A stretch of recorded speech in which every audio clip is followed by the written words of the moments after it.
La neurologie et le parler en langue des chrétiens. Marc 16, 17. Voici les miracles qui accompagneront ceux qui auront cru.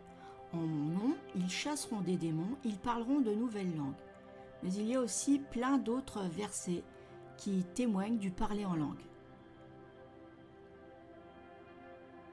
Voici le docteur Andrew Newberg et Mark Robert Wallman. Le docteur Newberg est neuroscientifique, professeur au département de médecine intégrative, professeur des sciences de la nutrition et directeur de recherche en santé à l'Institut Marcus.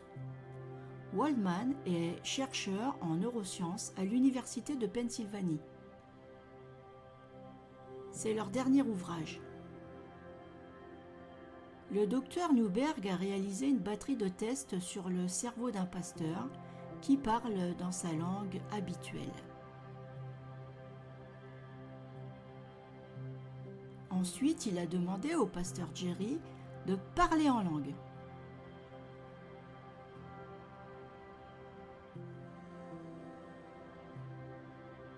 Le docteur compare la zone du cerveau qui s'active lorsque le sujet parle normalement et lorsque le sujet parle en langue. Notre cerveau réagit de façon différente. Lorsqu'une personne parle dans sa langue naturelle, l'afflux de sang active la zone du lobe frontal. C'est la zone de la modulation des émotions. La zone du lobe frontal s'active lorsque nous faisons une action délibérée. Quand nous raisonnons, réfléchissons ou planifions, c'est intellectuel. Elle est juste derrière notre front. Lorsque le sujet parle en langue, la zone du lobe frontal, la zone du langage, est en repos. Le parler en langue des chrétiens n'est pas un langage inventé, ni intentionnel, ni planifié, ni même émotionnel, car le lobe frontal est en repos. Cela me fait penser à 1 Corinthiens 14, 14. Car si je prie en langue, mon esprit est en prière, mais mon intelligence demeure stérile. Nous savons que ces versets de la Bible datent de plus de 2000 ans.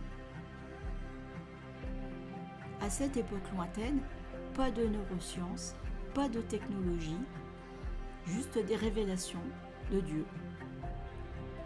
Et maintenant, voici ce que Waldman a observé.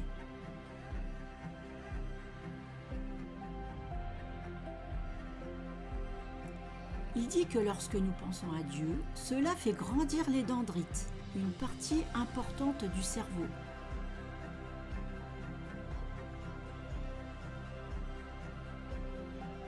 Quand on pense à Dieu, notre cerveau se modifie et se restaure.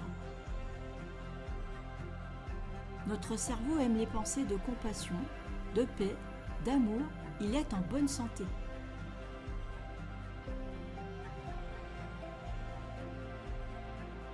A l'inverse, les pensées négatives usent et abîment notre cerveau. Une autre nouvelle étude vient de révéler des résultats étonnants. C'est une étude qui a été faite en Angleterre sur 1000 évangélistes. Elle révèle que les chrétiens qui ont l'habitude de parler en langue souffrent rarement de problèmes mentaux. Les adeptes du parler en langue seraient plus stables d'un point de vue émotionnel que ceux qui ne pratiquent pas.